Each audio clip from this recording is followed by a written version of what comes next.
Welcome back to another edition of Driving Maul on Loud Radio, where blokes judge rugby. Sincere apologies for the last couple of weeks, folks, but things have meant that we just weren't able to get into studio and get our shit together. But we're here this week right before Super Rugby proper starts and a key weekend in the Six Nations Championship. Sharky? Bud, how are you? I'm alright, there's a lot been happening in your world. Soon to be father of five. What the fuck? Oh man, it's good to be back, and yes, we have missed a few weeks, but we got a mass load of rugby to talk about, all the way from the local stuff to the international stuff. Indeed, and we're going to start local with the Varsity Cup. After the opening 3 weeks, only one side left unbeaten. That is Tuks, who also happen to be top of the table. They, however, have drawn a game. So I would hope if you are unbeaten, you become top of the table. Yeah, they did pick up a draw, so the 100% records are gone. While Marty's have finally registered their first win of the season, and Ike's inflicted Madiba's first home defeat in a few years, backing up their first win in Stellenbosch for about a decade the week before. It wasn't quite a decade, but I know Marty's. I know UCT beat them a little while ago in the club rugby in the Super A. But I tell you one thing: the UCT side, they are actually very young. They've got a couple of stalwarts in there. One, their captain Liam Slatum. He had an unbelievable game against Marty's, more for his talking to the ref than anything else. But he's been good, and the guys have been pulling together. And now UCT, after 2 years of almost what felt like being relegated, just after they won the competition, they're up for it. Marty's have been the biggest surprise from a disappointment point of view, and NMMU have been a great surprise from a happy point of view. Yes, the interesting thing is that, as you say, that UCT side was quite young, so it was a surprise victory for them to go and get a win in Stellenbosch. They have beaten Marty's at the Green Mile over the last few years, but I stand corrected that it's at least 10 years since they beat them in Stellenbosch. Well, I'll have a look for you. Yeah, we'll try and track that one down. Maybe you guys, anyone out there know any better UCT boys, just drop us a tweet. Then Wits are the Whipping Boys. They haven't won a game, haven't scored a bonus point, and have only managed 38 points for. I just want to have a quick discussion. The two major rules that they've implemented: one with the two refs on the field, and the other with that you being able to mark the ball anywhere in the field. Yes. I haven't seen that a lot. I haven't really seen that happen too much. But the two refs, what are your thoughts on that? It looks like they're getting decisions right, and I caught a game on Monday where the one was complimenting the other one on playing a situation quite well, and there was a wry smile from the ref. He was almost embarrassed by the fact that he was being complimented while on the field. Yeah. So I think it's working. There was only one issue, and it was actually in Monday's game. I can't remember which game it was. There was an issue with off a line out where the one ref called play on and the other one called a skew feed. But there's one ref standing on the side like he normally does, and the second ref actually stands behind, which will be his call for the skew feed. But it's been okay. I'm still not entirely convinced, but it's not terrible. Yeah, look, time will tell, Sharky. We're only 3 games in, and I think the refs are also still getting used to how the system works. In terms of that mark anywhere in the field, I just think the teams have packed away the box kick and the chip and chase for that exact reason. And such a great option to have, especially, and it actually helps the sides defensively, not on their positioning, but they're allowed to attack the line more defensively because of those kicks aren't always going to be there. Yeah. I know the UWC fluff, and his name escapes me now. I know that he's exceptionally good at reading the game, and he's playing in the Varsity Shield, and he's got a lot of those kicks into open spaces. He's quite accurate at that, but he can't do it anymore. Yeah, look, it all depends on how accurate the guy's going to be, because you've got to find the right space, and you've got to make sure that kick doesn't land in the arms of the fullback or a wing on cover defense, because you end up where you've given away possession, short arm free kick in your own half of the field. Crazy. And they can take the quick tap and go while all the defensive structures are out of place and the chaos that ensues. So I think the sides have just packed it away, really. But it's defensively, if you're on your 5 and there's a gap behind the line, you can chip, and it's not a percentage game, but there are options for that to happen, and that's completely disappeared now. It kind of stops the defending side turning into a defensive ball into an attacking ball. But it also, and that's the one sad loss in terms of that rule, because what it's designed to do away with is the aerial ping pong, where you kick it, I kick it, you kick it, I kick it. One of us is going to make a mistake or kick it out, and then I'll get the ball back. Now you can't just kick aimlessly. You've got to kick tactically. But it does, like you say, it takes away the little box kick by the halfback. Yeah. Fourie de Pre is probably having sleepless nights about it happening in international rugby. Forget Fourie de Pre, and what about Francois Hougaard? He's him too. The results from this week, as we said, Tuks picked up another win. They eventually got over Shimla's 26-0, but that game was only 8-0 to Tuks with about 15 or 20 to go. So they picked up 3 tries in the last 10 or 15 minutes. Pika got a hiding by Marties at home. NMMU, as we said, beaten by UCT, also decent enough hiding, 26-13. And then UJ got up over Wits. And what it means at the moment is the semi-final spots are held by Tuks, Pika, Medibas and Ikes.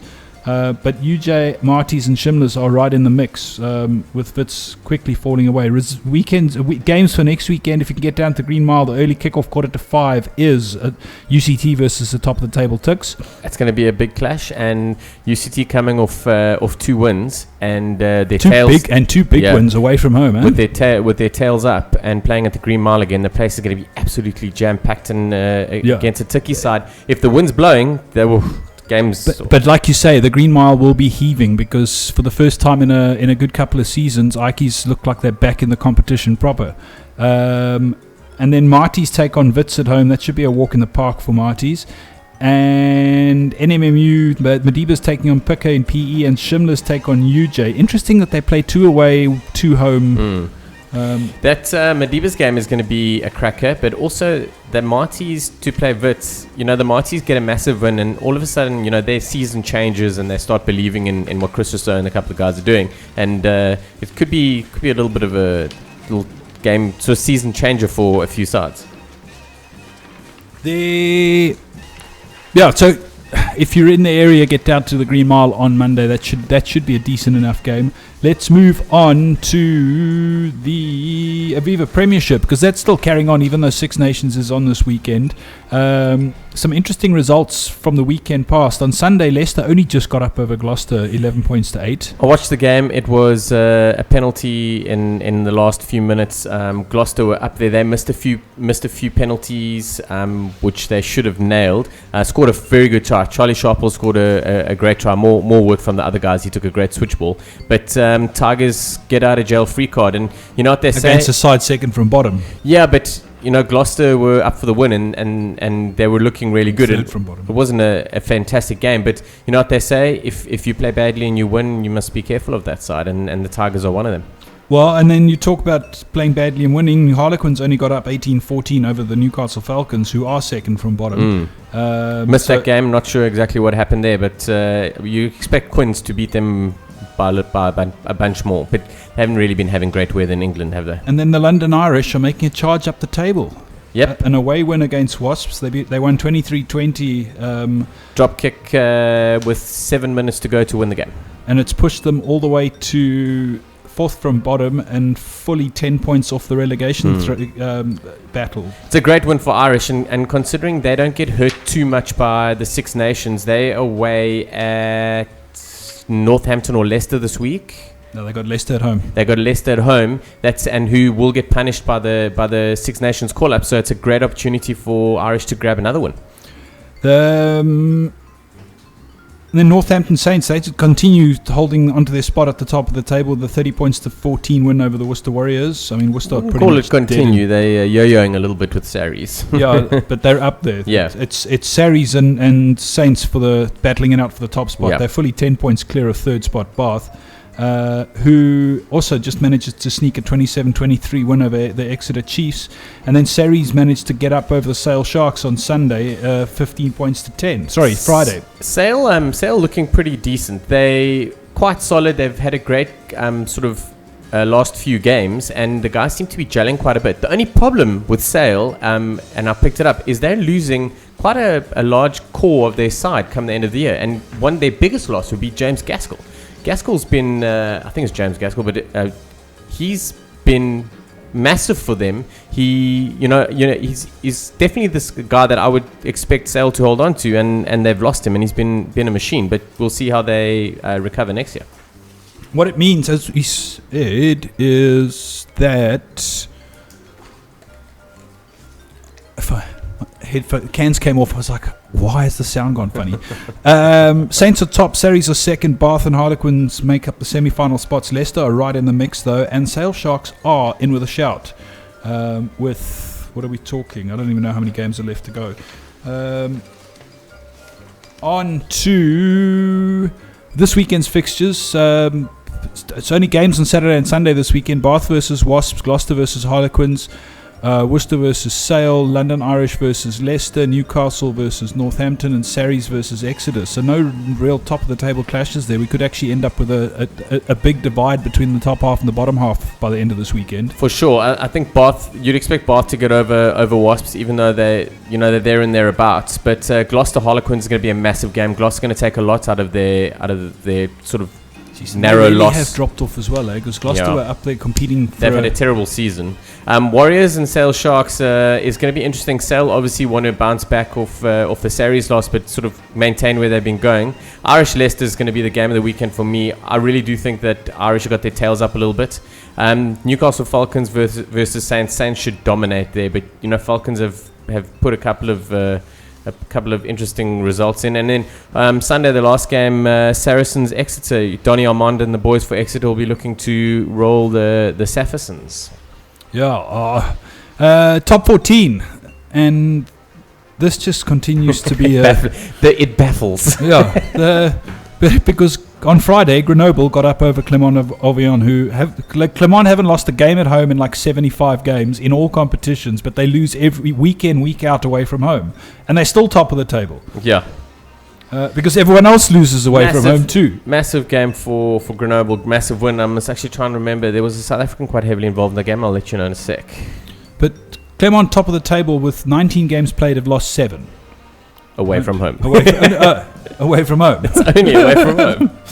And then Saturday's games, Toulon beat Castres 19-13 in a mid-table clash, and in fact those two fighting it out for the last playoff spot, the fourth playoff spot. And what it meant is Toulon have gone ahead of Castres in terms of points differential in that battle for fourth. Toulouse beat Biarritz 16-6. Montpellier thumped Perpignan 50 points to 19. And I believe Montpellier travel to Clermont this weekend. There we go. It is indeed the early kickoff on Saturday. Racing got up over Bayonne 18-8. Brive beat Stade Francais, which again, Stade away from home, chance to go top of the table, and they blow it. And then, as we said, Grenoble, who are also in with a shout of the semi-final spot this season, floating in and around 6th. Well, there's some interesting clips going around. The Toulon, one of the Toulon replacement props, copped a 10-week ban for a spear tackle. I think it was Toulon. Was it Toulon or Toulouse? I'm not sure. But anyway, one of the guys got a 10-week ban for a spear tackle. But yeah, it's crazy. The French side's away from home. We said week in and week out. It's just unbelievable. But we're in for a pretty decent finish to the season with these guys. Well, and to put it in context, there's 10 points between first and ninth. Sorry, there 10 points between first and ninth. Yeah, it's crazy, yeah. So as low down as Brive will feel they're in with a shout, because they're only 6 points off that fourth place. Racing Metro only 3 points off fourth place. Grenoble and Toulouse are only 2 points off fourth, and in fact third and second aren't too far away from that either, because there's only 4 points between first and fifth. So big game this weekend, Clermont versus Montpellier. Massive. If anyone's going to have a crack at turning over Clermont at home this season, it is Montpellier, who are second on the table. It's a top of the table, and after scoring 50 points on the weekend. So the problem that will hurt both these sides is the depth, and obviously the Six Nations. Clermont missing out on Wesley Fofana to name just one, but it's going to be a huge clash. And then Bordeaux are taking on Racing Metro. Excuse me, that's middle of the table clash. Although Racing are in with a shout for a semi-spot. Grenoble versus Biarritz. That should be a gimme for Grenoble, really, and they could push themselves right up into the mix for a semi-spot. Especially with Montpellier or Clermont, one of those will lose, which means could opens it up a little bit, huh? Yeah, well, it puts them right in the mix. Perpignan Brive, another middle of the table clash. Stade Francais, Oyonnax. Oyonnax, amazingly, they've won 8, lost 9, and they're still second from bottom on the table. Yeah, and they've got a great home record. That's actually a little bit of a fortress for a losing side, if you could say. But Stade Francais with Mornay Stein need to kind of pick up the game a bit. Look, Oyonnax have only picked up 2 losers points. They don't have any 4-try bonus points this season, which is why they sit where they sit, because they've actually got a better defensive record in terms of losses than 3 sides above them. Just can't score the points. Yeah. The Stormers of the French side. Castres, Toulouse. Whoever loses that one is probably going to be out of the running for a semi-spot. Although they do have about 10 games to go, so anything's possible, but you'd think that it might be a bridge too far to be that far off the mix. And then Bayonne to Toulon, that's again another gimme for Toulon, but it's they're the away team. You just can't.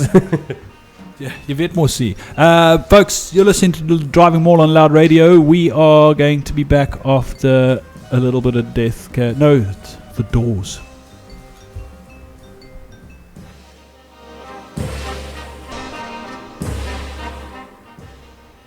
Welcome back to Driving Maul on Loud Radio. Time to talk a little bit of Six Nations, and haven't Ireland been a little bit of a surprise package?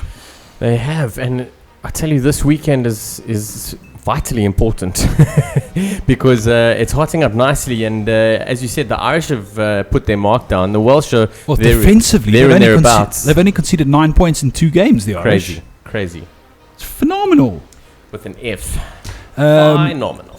Results from the opening rounds, which were as long ago as a couple of weeks, but Wales got up over Italy barely, 23-15 in the opening game. France did England with a last-minute try by Gael Fickou, who is going to be right up there in the years to come. Fofana Fickou, the 12-13 combo would be epic.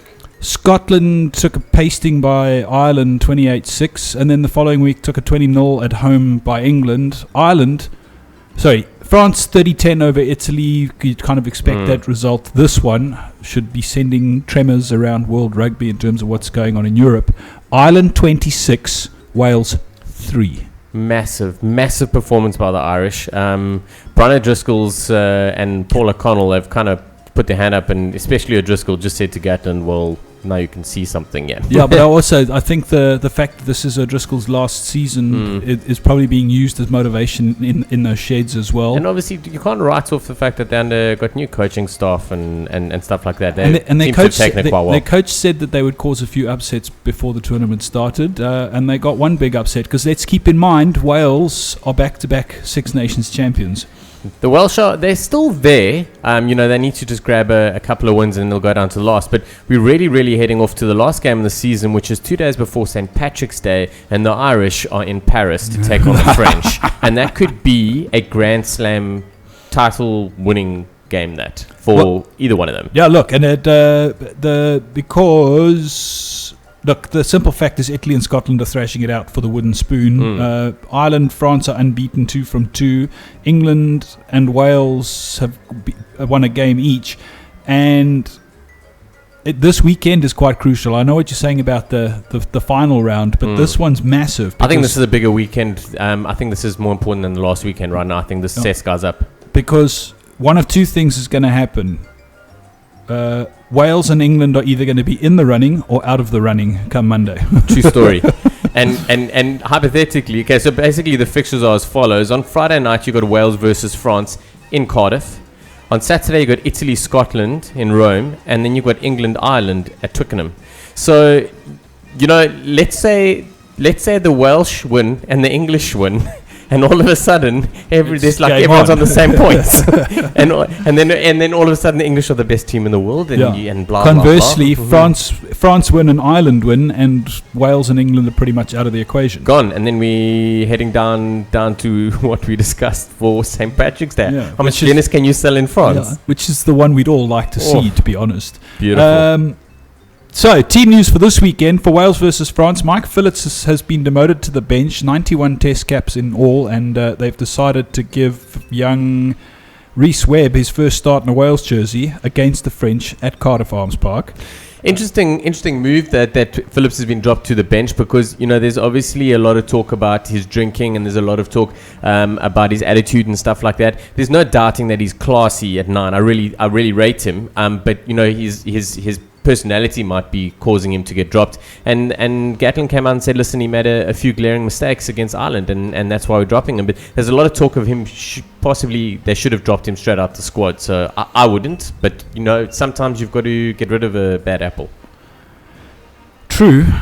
Very true, and he hasn't exactly covered himself in glory in terms of being a good apple for the last year or so. He's also having a Twitter spat with one of the Oaks from One Direction or something, so it's all gone Sharky, tits up. No, I can't believe you just used that word on this show. But it was because I was watching rugby, that's why, so shut your mouth. But it's been going bananas, and some guys offered £10,000 for them, for a charity of their choice, for them to have a celebrity boxing match.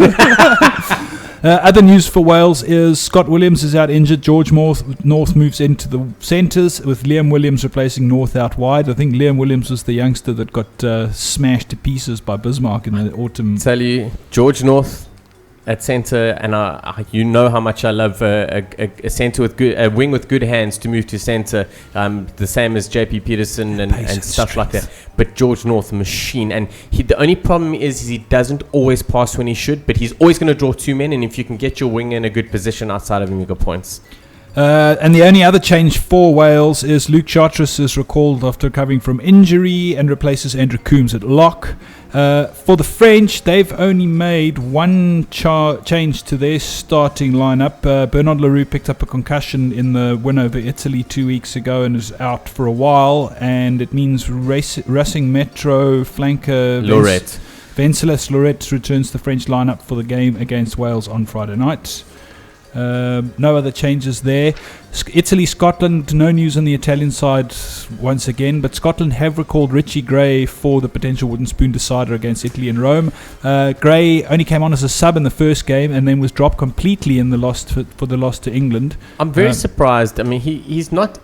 I think he definitely deserves a spot in the squad and whatnot. But him having been dropped was quite a surprise for me. Him coming back in. But some other news out of Scotland: ex-Hammies boy and ex-Stormer Tyrone Holmes. I had a chat to him today, and he played for Scotland A against the English Saxons a little while ago. And I don't know what your thoughts are, but there's possibly a chance for him getting picked for the Scottish squad come the summer tour, or the spring tour, whatever they call it. It's par for the course now for Saffers to end up playing in European countries. We actually aren't even going to stress ourselves about it anymore. That's just the way it goes. It is what it is. Yes. Talking about sides that pick South Africans, Ireland versus England. England have named David Wilson a tight head for Saturday's clash against Ireland. Dane Cole's out for the rest of the season, and Wilson's been fast-tracked. Dan Cole, not Dane Cole. Sorry, Dan Cole. Despite having only played 47 minutes of rugby in the past 2 months with a calf injury, and Henry Thomas continues on the bench as the tight head replacement. And then the big news is George Ford may get his debut off the bench. He's on in place of Brad Barrett on the bench, and there's a lot of talk around him being the future of English rugby. Basically, just having a look at that change straight off the bat, you see they're going to put Ford in at 10 when he comes on, and they're just going to shift Farrell to 12 because I don't know what else they're going to do. I mean, George Ford is an out-and-out 10, and he's not big enough to play 12. Big game to try something. Massive. But, with Barrett not being there, you are missing a very important cog at 12. So interesting to see what happens there in terms of subs. What I can't fathom, and maybe he was injured, but why didn't Ford get a crack in the autumn internationals when the rest of the world, when the Southern Hemisphere was touring Europe? You think about Lancaster Yeah, looking just finished playing for the under-21s then. Wasn't that still on then? Yeah, you may be right. Yeah, he was still playing in the World Cup then. So Right. the Junior World Cup. That is correct. Correcto mondo. But either way, this weekend of Six Nations is going to be massive. Predictions, Sharky. Yeah, screw you. I've already turned the pages, hoping to not get stuck into this. Right, I'm going to go with Wales by 2. That's Wales, France. So I'm going Wales by 2. I'm saying the Welsh are going to win at home.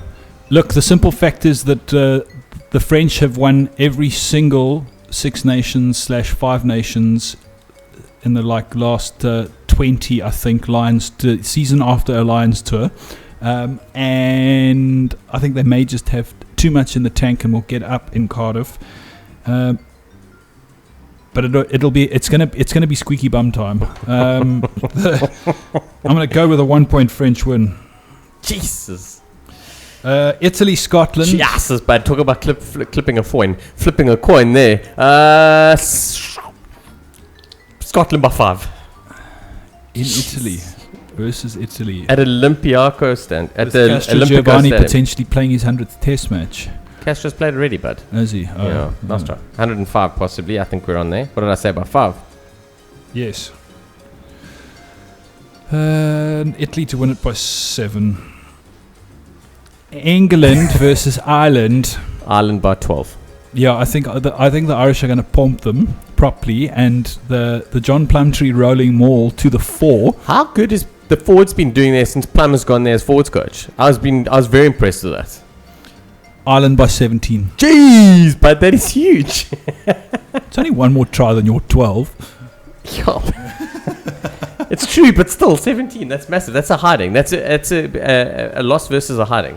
It'd be lovely ahead of a World Cup for them to take a pasting in their own backyard by a side that nobody said had a chance. Especially after Lancaster's made so many different changes and moved guys around, and he's been blooding a whole bunch of youngsters, which I'm not opposed to, but it's almost like he's changed his whole backline leading into the World Cup. And I don't know, are you giving them experience to bring in the old boys, or have you realized you made a mistake, which is ballsy, and have now said, listen, great, you guys have got 20 games until the World Cup, let's get going? No, there was a big discussion on Twitter around it 2 or 3 weeks ago with Simply Sean just saying that he's blooding youngsters at the wrong time. He's had the last 12 months to blood youngsters. But that's my question. Has he realized, listen, I've made a mistake. These are the kids that I think are going to take me through to the World Cup. So you've got 20 games, because before the Six Nations started, it was 20 months and 20 games before the Rugby World Cup.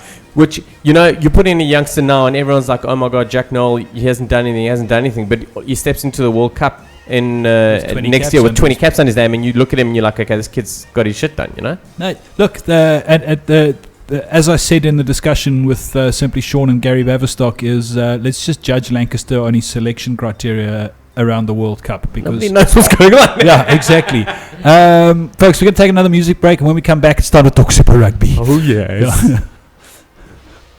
I have a semi. Oh, no.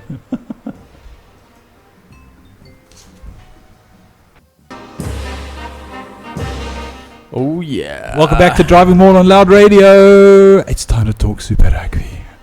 Super happiness. Rugby. But before we go happiness, let's go hashtag ref stress, because in the first round of the new season, Lyndon Bray is already making excuses for cock officiating. It turns out that in Sanzar's opinion and Lyndon Bray's opinion, the try Cobus Reinach got that was awarded by a TMO should never have been awarded, because there was a knock-on in the build-up by Bresler, never mind the fact that Bresler had played the man in the air prior to him knocking the ball on. Week one of 40, which we will have an excuse from them every time, I'm sure. It's diabolical. And the thing is every single person who watched it, a Sharks supporter, a Sharks player, the Sharks coaching, the Bulls supporter coaching players, blah, blah, blah, everyone's like, you know what? He's knocked that on. Okay, great. Try time. And everyone's like, oh my God, what is wrong with the TMOs? Like, if they want to, they couldn't make it as refs on the field. That's how cuck they were. But so they got given a TV and a microphone, and they still cuck. But it's beyond me. The guys are so apprehensive to talk. They need to be more assertive. They need to go on personality training or something. They just need to be like, listen, This is what happened. Not, well, no, okay. Boo! Heart attack, dead. Now we're short one TMO. It's beyond me. I'm over them. TMO. Yes, so that was the hashtag ref stress for the weekend. The Sharks pick up a bonus point win because of cuck officiating. But I had a conversation with someone as well. It changes the whole point of the game because the Bulls were, if in the first half of that game, the Bulls, territorially and with possession had over 65% in that first half. The Sharks were technically not really in the game, even though they were. That try took it away from the Bulls and changed everything. However, the Sharks very likely would have got a 4-try bonus point, but it changes the way everybody plays. The attacking side, the defending side, the Sharks may have had to get a try from elsewhere, but it's just, it pisses me off. Yeah, me too. And I'll tell you why it pissed me off even more, because let's just go through the results from this weekend. The Chelsea Sharks. I can't wait for Ashwin Willemter to say Chelsea Sharks. Ash must love Chelsea that. Sharks. I actually think he must love it though. I think because he does embrace it and it's brilliant. But he's gonna. It was basically the clash of the cell phone providers against the Vodacom Bulls. 31-16 the final score, and then in the earlier game, the Cheetahs versus the Lions, nobody gave the Cheetahs the Lions a damn chance. They had 11 debutants in their match day 23 who'd never played Super Rugby before, and one of the guys, Faf de Klerk, at 9 came in the morning of the game after Michael Bandicio was injured in the Friday training. So and this is what happened to me this weekend, Sharky. I had the Cheetahs by 7. With a minute to play, they were leading by 2. So I get the win point and the margin point. Marnitz Boshoff takes that away from me. He looked very calm under pressure, that guy. Wait. With a minute to go in the Sharks game, the Sharks are leading by 8. I had the Sharks by 7. I got robbed of 2 points in 1 minute of rugby in each game after Lambie's try and conversion took it to 15. I was very bleak about my Super Brew this weekend. I got the Sharks spot on, and I put the Cheetahs by 8. I did, however, hover over the Lions and thought about it for a second or two and then kind of talked myself out of it. But what an impressive display by the Lions. Jan Ackerman couldn't hardly believe it himself. You could see it in his face, but what a massive result. And I think Narkodotski and the Cheetahs, can only really blame themselves. I think they missed 9 points. Kick a goal was 2 by the Goose and 1 by Watts, and 1 was at the end of the game and 2 were quite early on in the game. So that was very important and very telling. And Marnitz Boshoff missed nothing. So and then in terms of if you really want to see how good Morné Steyn is, watch the Bulls without him. Yeah.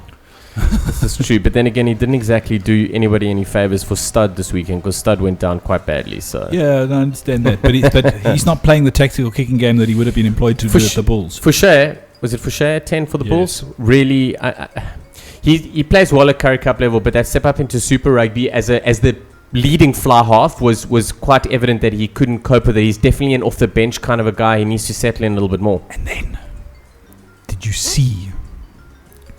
see the Jake White effect on Francois Steyn? Massive. Eh?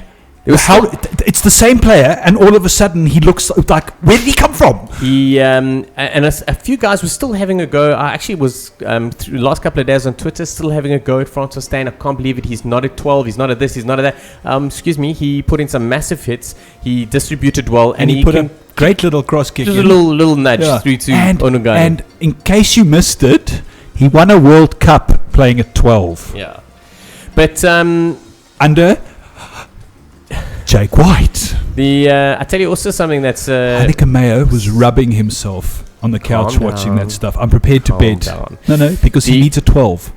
He does need a 12. Jean de Villiers is there. The two of them will do it, and Steyn can cover at 15, and de Villiers at 13 as well as wings. So I'm talking long-term solution. Yeah, JDB's got a 2 years, 3 years max left in him. I think we're just settling with World Cup, but I think Steyn will go. I think also another big acquisition for the Sharks, and that's come from Jake White and from John Smith is Cheryl Calder. She's come in. She's the eye doctor. She's been involved. She was involved in the books World Cup winning, the England World Cup winning, and the Aussie cricket as well. When they destroyed the English a little while ago, not this recently, but she's a machine. Like that, he really does put a good team together. And now he's just gone and picked up Matt Stevens. Yeah, I was just going to say they've got Matt Stevens for the Currie Cup because obviously Bismarck Beast and Yanni will be playing for the Springboks during the Currie Cup. An outstanding move, the Guernsey boy coming home.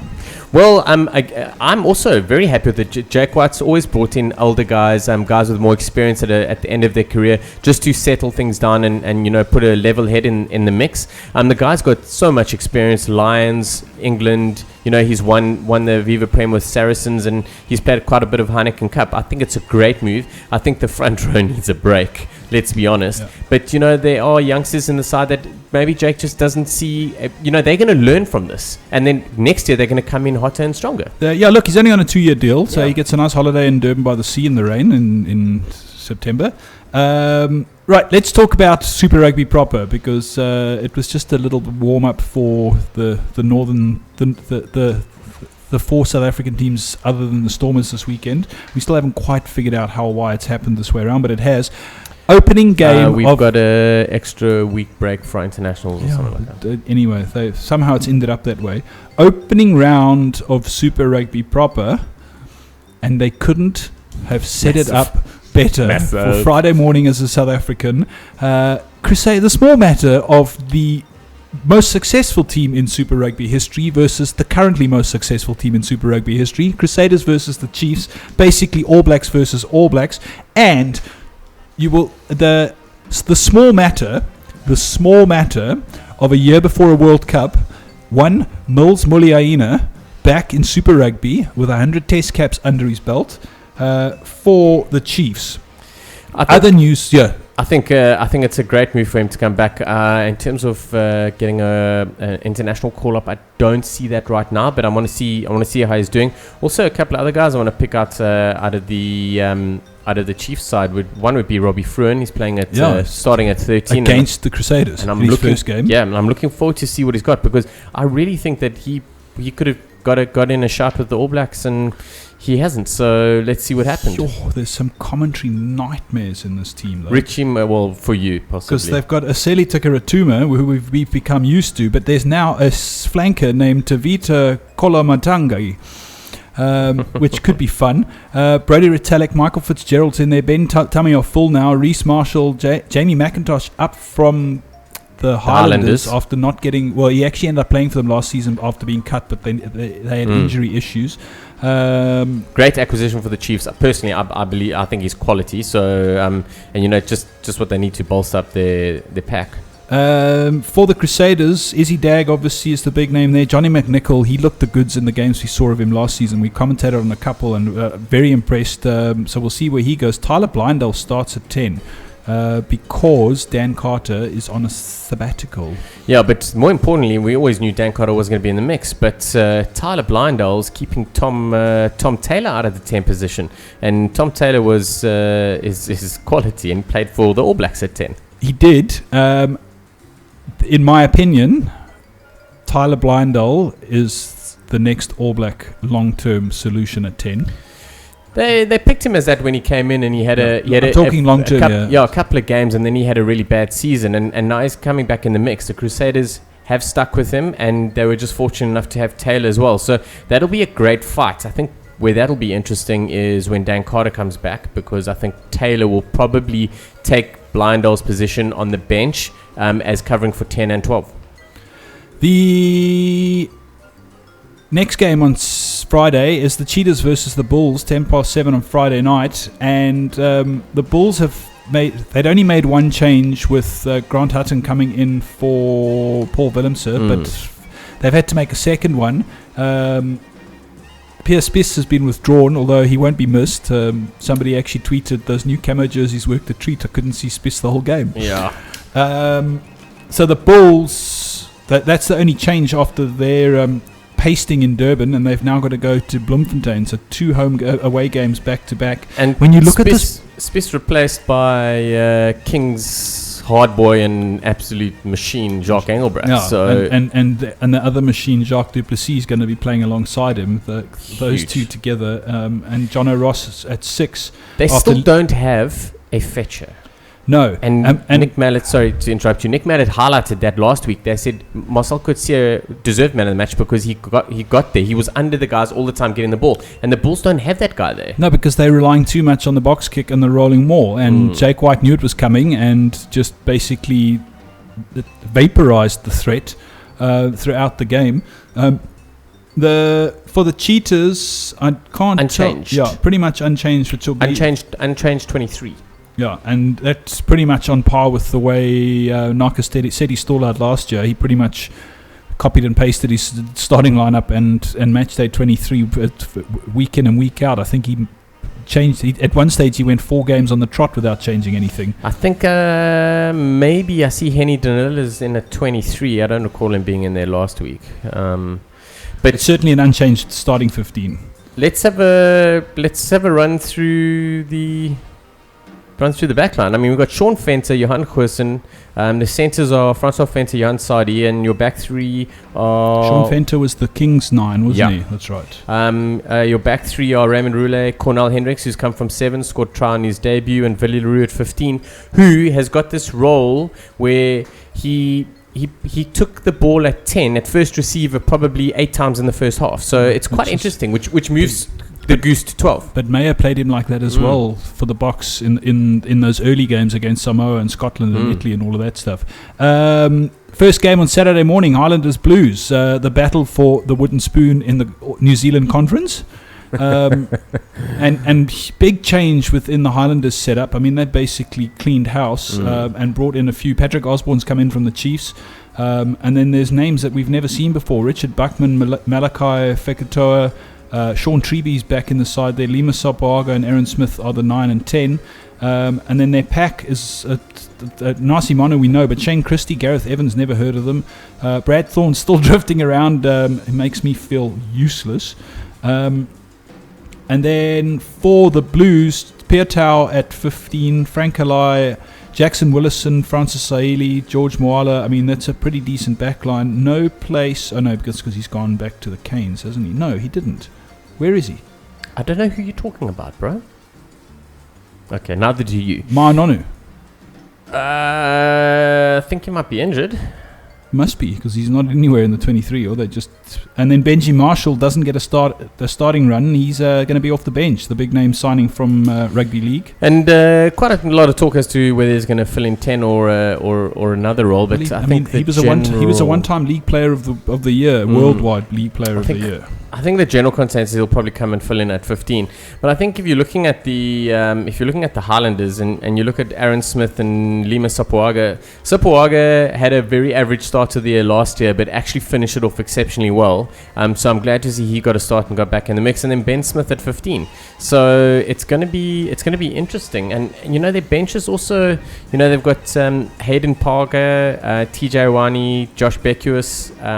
Pretty much really the only guys that we know, so it's going to be a fun one trying to pick that winner. And then Jed Robinson has been picked up from the Rebels. Yeah, the Aussie goes back.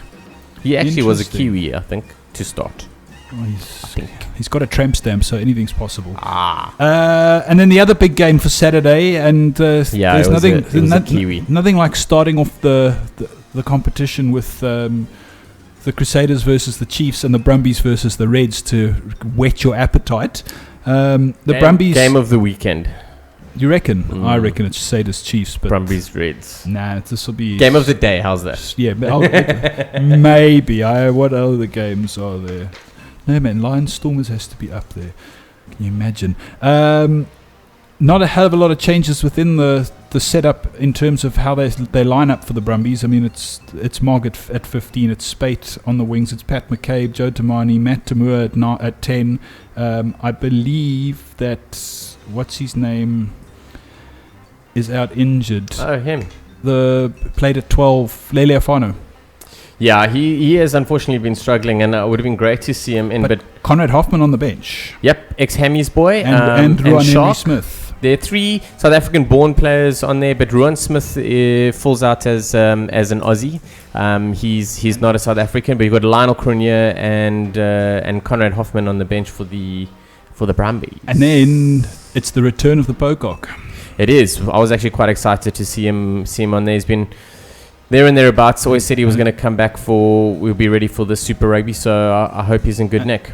And it's going to be Pocock versus the upstart, Liam Gill. Yeah. That could be fun to watch. Well, going through the red side, there's a relatively unknown guy for us at 15, which is Aiden Tua. I've never heard or seen of him before. The other 2 wingers are Lucky Turner, who's come from the Waratahs, and Dom Shipley. Yeah. Good to see him back. Shippers and Mike Harris also back. Big kid and lots of gas. In senses, you got Mike Harris and Ben Tapawai, and you got the 9-10 combo that has been keeping them going for some time now. Will Guinea and Quade Cooper. Cooper still has to undergo a fitness test on Friday to be certain. Okay. Yeah. I wasn't aware of that, but also Will Guinea come out and saying that he didn't have a great year the last couple of years mentally and sort of game time, so he's looking to up that.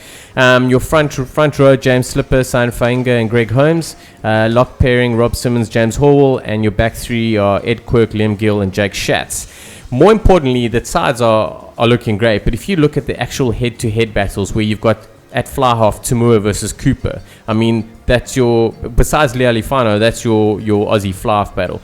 Where else was I going? Henry Spate versus Shipley and Joe Tamani versus Lucky Turner. Tamani comes eligible. Is he the one who will possibly in for the Aussie mix soon? No, he's already played for Aussie. You know, the front rows, if you look at Scott Seo, Stephen Moore and Brennan Alexander up against Slipper, Fainga and Holmes, I mean, it's huge. I think the matchups in this game are going to be massive. I don't think it's a massively scoring game, but I think we're in for a great game. On to the Chelsea Sharks versus the Hurricanes in Durban, and the Sharks haven't changed anything around. That was the team that is definitely unchanged 23. Yeah. And what it means is Paul Jordan and Francois Steyn continue as the centre combination, which is quite an exciting little combination How was for that me. gap Vime Vovo? Oh, it was sensational. And then the Reinach Lambie combination as well is a potential box solution down the line as well, in my opinion. For the Canes, Corey Jane is back from injury into Super Rugby. And Conrad Smith too. Yes, he was supposed to be taking sabbatical, but they've obviously picked up injuries in the pre-season because Smith is not supposed to be playing until the June internationals. Really? Yes. Really? The Hadley Parks has joined them from... They must really be scraping the barrel at centre because Hadley Parks has joined them from the Kings. Severe left out the 10. And Bowden Barrett's playing fly. And then their pack looks pretty much like it did for most of the last few years, with the big hitting Moto Matu on the bench. Yeah, he's a beast, but I think the Canes are going to struggle up front, and specifically with their front row.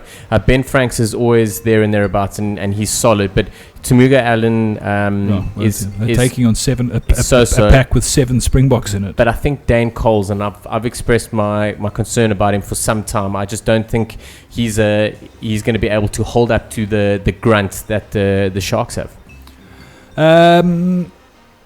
Yeah, I think the Canes are going to get caned. Quite a few new guys in the Canes as well, with Chris Eves on the bench, as well as Mark Abbott starting at lock. Onto the Lions versus the Stormers. Lions will be a little cock-a-hoop and strutting their stuff after they come from behind and surprise win over the Cheetahs last weekend. They are pretty much unchanged as well with what's his name? I don't know, bro. I'm trying to think. Elton Janchi's still out injured. Marnitz Boshoff continues at 10 and probably deserves to after his... if Janchis was back from fitness and took the space of Marnitz Boshoff, I'd be well pissed off because that guy put in a massive performance. And I'm also really glad to see they've retained Faf de Klerk at 9. He was unbelievable. He was a stand-up player for me in the opening round. I really thought he was unbelievable on debut, and he just ran some great lines. I didn't see the game, but I have recorded it, so I will go and watch that tonight then and see what you're talking about. For the Stormers, they got 5 guys on debut. Interesting selection from Kutsia. He just doesn't make sense year to year, week to week. So, little bit of information from inside the changing room from last season. His motivational speeches at halftime consist of "Kom on, kom on, kom on, kom on, kom on, kom on." oh, one of those. Yeah, yay. But yes, the Stormers have got 5 guys on debut, and they are Michael van der Spey, who is outside centre alongside Jean de Villiers. Damien de Allende has moved to the wing. Geo Aplon is at fullback with Tauta out for the start of the season. De Jong is also out, so that's why Van der Spey starts. And then the other wing is Kobus van der Beek in the 14 jersey. Big talk about this kid as well. He's played most of his rugby at centre, where he featured for the SA team that won the Junior World Cup in 2012. And then Manuel Carriza, the Argentine lock. Thank you, because I didn't know who he was. Yeah, we signed him from Argentina. Well, he's Argentinian. We signed him for the season. Skulkberger, Dwayne Vermeulen, and Siya Khaleesi, in my opinion, Massive. is right up there for a back row in this tournament. Can I just say something? I read an article from Union Sports Mag. It was an interview with Siya Khaleesi. Please Google it. Go find it. It is one of the greatest reads. It's unbelievable. Yeah, I've actually been meaning to read that. A lot of people saying it was an outstanding read. Interestingly enough, Skara and Tabeni starts ahead of Dion Fourie. Well, I'm glad to see that. I think Skara has been growing from strength to strength. He's really been unbelievable. But also what Dion Fourie offers is an option at loose forward if they need. And then Ollie Kebbel in line for a Super Rugby debut. Imagine that. He didn't have such a great start in when he was playing for the Baby Books, and last year he played Currie Cup, and he's been growing from strength to strength. So Guy Kebbel's son. You are the son. Louis Schroeder gets the nod ahead of Nick Groom. We'll see much of that for most of the season. And then DCAT at 10 with Peter Grant not heading back yet because his side have made it through the quarterfinals of the J-League. And then I'm trying to find the other debutants because they said there were 5. Reno Extien. Yeah. We've got Extien, we've got Kebbel, we've got Manuel Carriza, and you got your 2 wingers. There we go. Sorry, Okay. not your 2 wingers, your centre and your wing. Well spotted. My big question is last year De Allende was 12 and Jean was moved to 13, and they were like, this man is a 12 and this is what he does and this is where we're going to play him. He's the answer at 12. And we all saw that, and he's played exceptionally well. Now, all of a sudden, they're going to put some youngster on debut at 13 and move De Allende to the wing. I'd rather have a solid centre pairing and have a solid defending. Look, his argument is he doesn't have a big back 3, but and they've been trying Michael van der Spey is the same size as De Allende, and they've been trying to find big wingers from all over the world. They've been trying to sign the Tongans from the Japanese side that Peter Grant plays for, and I think he's a dumbass. I also think I also think that what he does at 9 with Schroeder and Groom and chopping and changing them all the time is very disruptive, and I think he needs to grow some balls and pick one. Sunday we have a game on 7 a.m. 7 bells. And Marcel Brachy couldn't get a nod in Cape Town. He will start for the Force at 14, as well as Wilhelm Steenkamp and Bernard Stander. There's other South Africans in their mix on the bench, starting at and obviously 10. C.S. Eberson, but he was there last season. Still South African. Yeah, Luke Morahan in the mix. Nick Cummins, the Honey Badger. Kyle Godwin, who is Zimbabwean born. Albie Mathewson, the Kiwi. Ben McCalman, Matthew Hodgson, and Chris Alcock. Those 3 are all Wallabies, and so is Hugh McMenamin. Ollie Hoskins, a new name there. Nathan Charles back from injury, coming up against the Tars, who I think everyone needs to pay attention to this season. I've just actually found out, I've been a massive fan of Adam Ashley Cooper at 13, and I just found out now that that's been his preferred position and where he's always wanted to play, even though they put him on wing and fullback. But he's playing at 13 with a massive surprise of Kurtley Beale inside him at 12. Inside him. I'm sure he was surprised. Israel Folau at 15, though, which I'm sure you're happy to see because you've sung the praises of him playing 15 for a long time, and he had an outstanding debut season. Will Skelton, did you see the photo of Will Skelton's 13-year-old brother Oh, yeah. with the 1.95 meter winger. Yes. And he was bigger than him. Massive. Hey? Absolutely massive. That winger's 1.9 for my height and 112 kgs, and the kid looked like he could eat him twice. Well, the other two guys they put up for a photo, he did eat by the looks of things. It was ridiculous. And then Jacques Potgieter is on the bench for the Waratahs, and what's starting to happen in Super Rugby, if you didn't pick it up in the trend in this conversation, is that it's becoming a very open competition in terms of where guys ply their trade. The guys want to play Super Rugby, and I'm all for it. They want to play top-level rugby. You can't move internally in South Africa. I don't live there, but there's I think Kiwis they've and got Aussies less. also moving around, and Argentinians now in the mix, and there's a couple of Japs, and it's great for the competition. I think it's great. I think it's great for all the guys, for all the countries in international rugby as well, and they're learning a hell of a lot. But, I tell you one thing, this Foresight is not as shit as everyone thinks they are. I think they're great. It's great to see Marcy back in the mix. I really, really am stoked for him. We got a whole bunch of South Africans to watch in non-South African sides, which is always exciting. Picking the Super Rugby, the Super Brew would be actually rather interesting. Well, the first one is a tough one to pick, and the fact that Kieran Reid isn't in the mix might sway it in favour of Is he the injured? Chiefs for me. I don't know. I don't think he is. We don't do our homework on the show. This is true. Quick, we need to wrap this up. The Chiefs versus the Crusaders. I'm going to go with the 7-point Chiefs win. I'm going Crusaders by 4. Bulls, Cheetahs by 7. I actually, in my mind, had Cheetahs by 8, so I'm going to go Cheetahs 8. Highlanders, Blues by 7. Highlanders 2. Brumbies, Reds by 7. Reds by 13. Sharks, Canes, Sharks by 20. Jesus. Sharks 13. Lions, Stormers by 7. Stormers by 15. Waratahs, Force.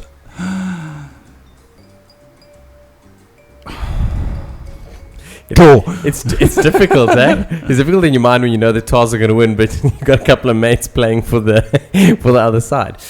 I think the Waratahs will win. I think the Waratahs will win by 6.